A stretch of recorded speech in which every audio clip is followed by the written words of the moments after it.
Hello friends and welcome back to the brand new video. So guys, here is the current situation unfolding right now. Recent US and Israeli strikes on the Iran may have triggered a completely different geopolitical ripple effect, this time involving North Korea.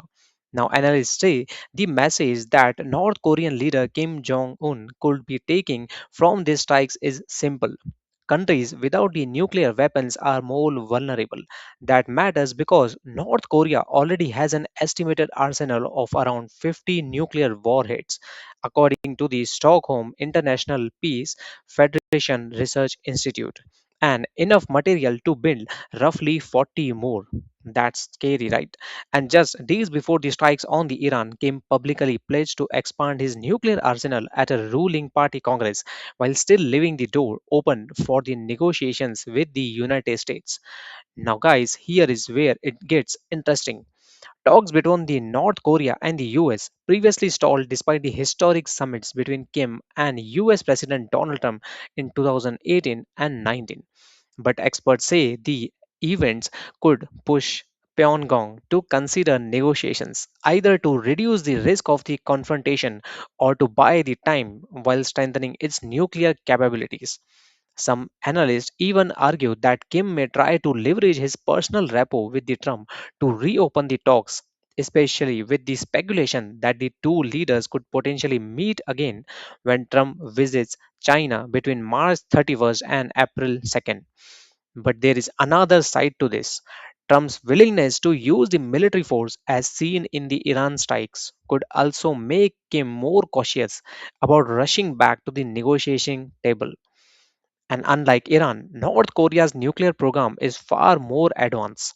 The country has already tested intercontinental ballistic missiles capable of reaching the United States, and 2022 it passed a law allowing preemptive nuclear strikes, declaring its nuclear status essentially irreversible. That means the goal of completely denuclearizing North Korea is now widely considered unrealistic, guys, by many analysts. Instead, the real question is whether Washington and Pyongyang could negotiate limits, stability, or risk reduction rather than elimination of the nuclear weapons. Meanwhile, Kim is also strengthening ties with China and Russia, recently appearing alongside Chinese President Jinping and Russian President Vladimir Putin at a military parade in Beijing, which potentially gives the North Korea additional strategic backing. But despite those relationships, some experts say Kim may still want to manage the relations with the US carefully to avoid becoming the next target of a major military operation.